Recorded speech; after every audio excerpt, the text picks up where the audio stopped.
2,530 square kilometers of our global landmass isn't even real land.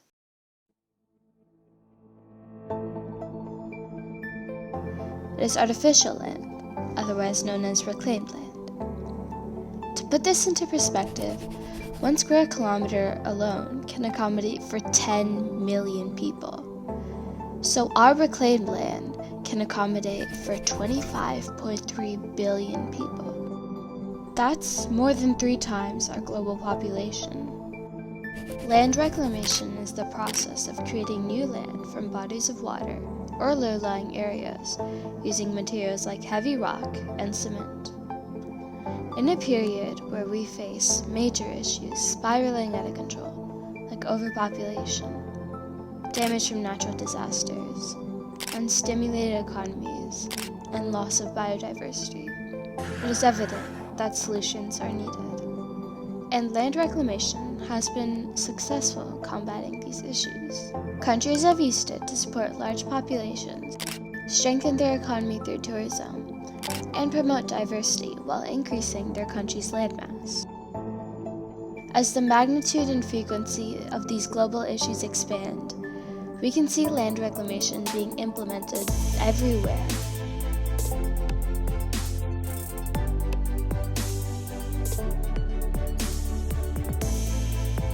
Land reclamation. Land reclamation. Land reclamation. But is land reclamation a one-for-all solution to all of our global issues, or will it cause even more? Japan helps illustrate a potential outcome that answers this dilemma. Japan has used land reclamation since the Edo period, 1603 to 1867. They have 500 square kilometers of reclaimed land, earning it a spot among the top 5 countries with the highest amount of reclaimed land constituting their landmass. Japan spends billions of dollars reclaiming land, using soil, sand, and waste materials to extend from their bays and coastlines. For example, the Harumi area, a waterfront development made in the 1910s to the 1930s to create more space for residential areas, commercial buildings, and modern city structures. This area accommodates over 16,000 people and is one of Japan's most successful land reclamation projects. Or Toyosu, a neighborhood of reclaimed land built in 1937, providing vital city structures like power plants, freight stations, and warehouses. Eventually, Toyosu became more residential, with high-rise condos, apartments, and office buildings. It currently accounts for a population of 11,767 people. Yet, these projects seem minuscule compared to the Tokyo Bay, the heart of Japan's reclamation feats. The Tokyo Bay project has undergone multiple designs and proposals costing over $4.1 billion. However, the Tokyo Bay is not striking for what it is today, but rather what it will become. According to the Tokyo Updates, the Tokyo Bay has a future boasting modern redevelopment, including additional recreational facilities, transportation routes, residential areas, environmentally friendly infrastructure, and zero net emissions. It also would help facilitate global events while partnering with big car companies like Mitsubishi and Toyota. And it won't stop there. But how are these major landforms built, especially on bodies of water? When it comes to reclaiming land, Japan uses very unique methods. Usually, a traditional land reclamation project requires an outline of the proposed land, filling the area with large amounts of cement and rocks to serve as the base, covering the base with clay or soil to use as the topical layer, and finally, treating submerged wetlands to use the reclaimed land for agricultural or residential use. However, Japan uses something different as a base for their islands of dreams: trash. This began in the 1920s when it was evident that trash was becoming a big problem. Japan produces 5,000 truckloads of trash daily, not including its sewage waste production. A lack of sanitation became a growing problem as Japan's vast amounts of trash mounted. Using the trash to expand their landmass combated this issue, leading to a subsequent increase in living conditions and a decrease in mortality rates. The relatively high birth rate around this period, 36 births per 1,000, in addition to its plummeting mortality rate, caused a spike in the population. This made it a further priority to expand land to comfortably accommodate sufficient space for the growing population and minimize deprivation. Later, they began accepting remnants from natural disasters, such as rubbles, to build reclaimed land due to the spike in tsunamis within Tokyo. These trash islands have peaked over 100 feet above the sea level and provide residents with roads, houses, buildings, treatment facilities, industrial parks, and more. Important attractions and structures like Tokyo Disneyland, tsunami defense systems, and international airports have also been built on reclaimed land. Although the land is made out of trash, something with little to no value, these projects cost billions of dollars. But do the reclaimed land's economic activities make up for this, or does it drown Japan in debt? Ideally, the returns outweigh the debt.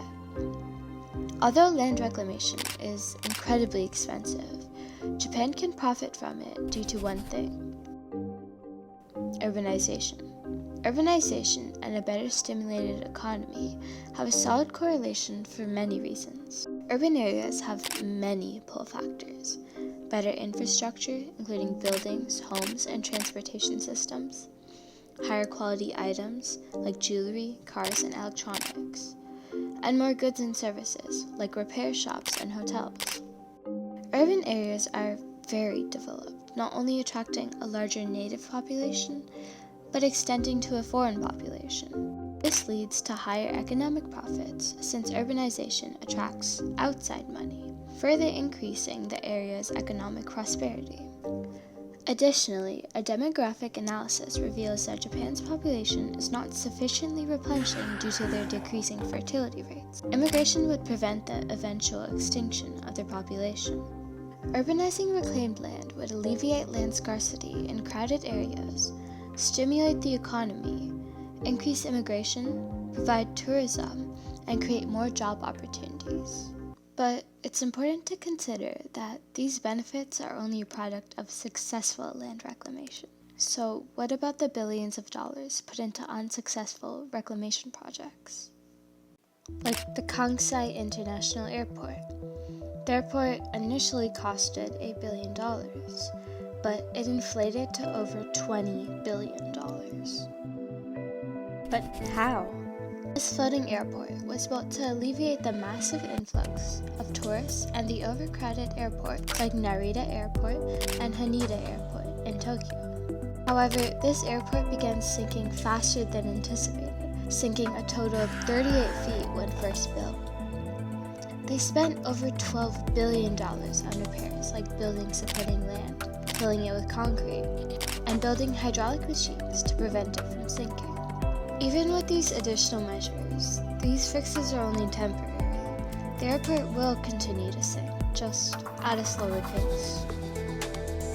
This airport was built on reclaimed land to reduce expenses, but instead it caused Japan to plunge even deeper into debt, with an interest payment of $560 million over the first years. And this isn't the only failed project. Land reclamation has benefited Japan in numerous ways. But how does it really affect Japan, its environment, and its citizens? And is it worth it?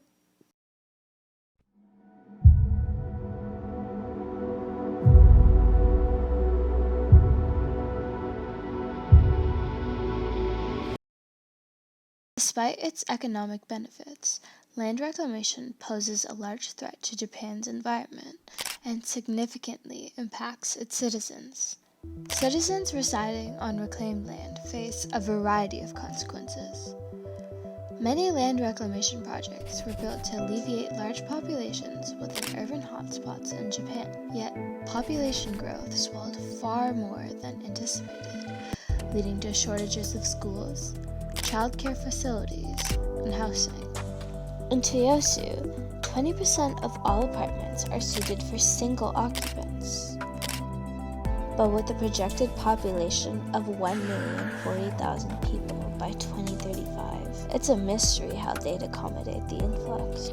Additionally, land reclamation projects are prone to flooding and absorbing large amounts of water, dangerously raising the groundwater levels and polluting it with the saline seawater.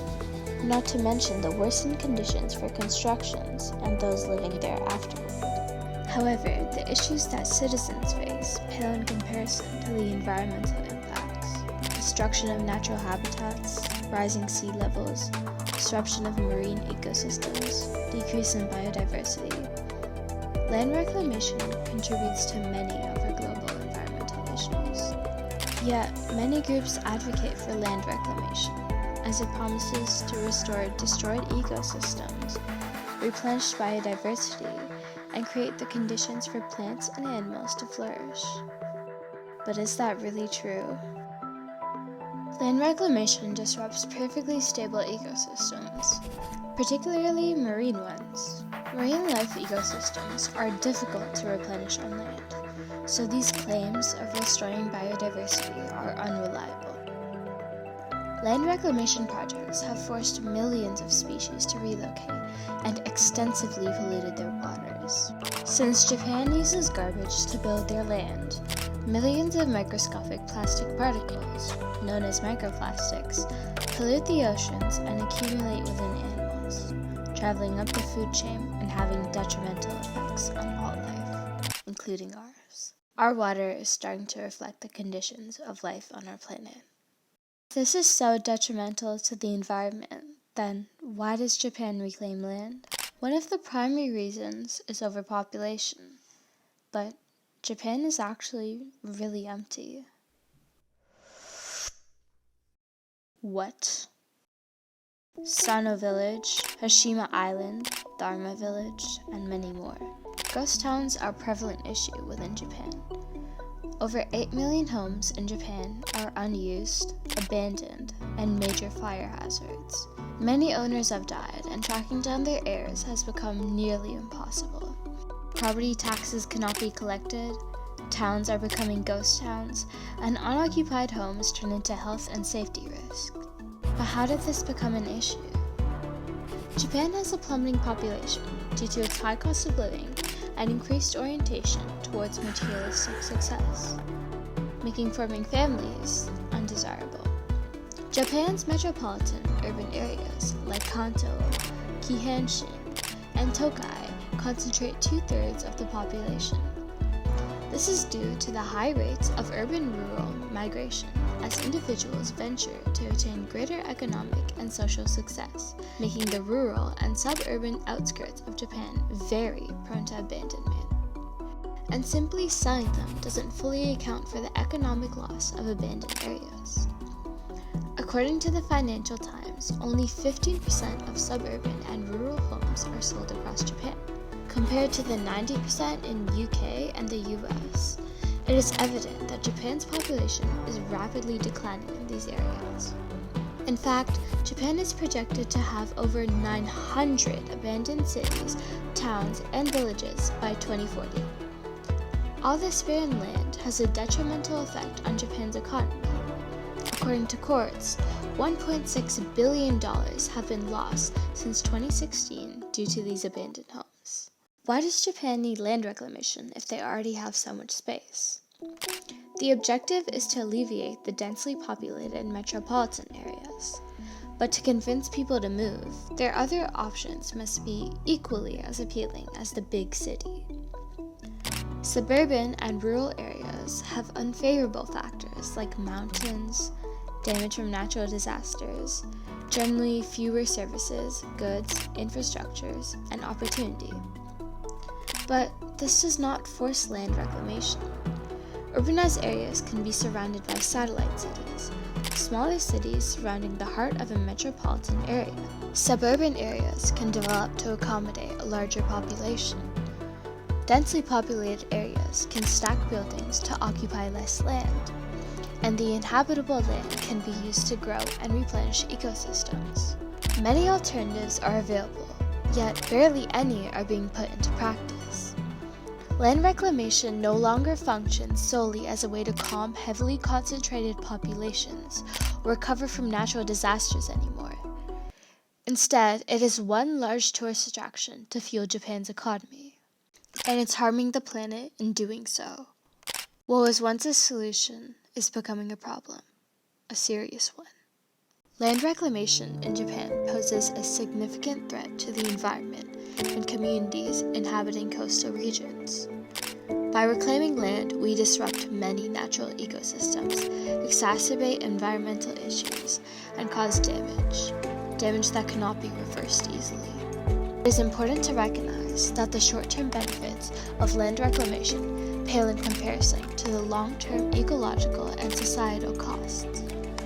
Our global population is rapidly increasing, and our land is very limited. But if we make hard, long-term decisions, such as smarter city planning and adding more green space, we can work towards one goal: to improve and preserve our planet for the generations to come.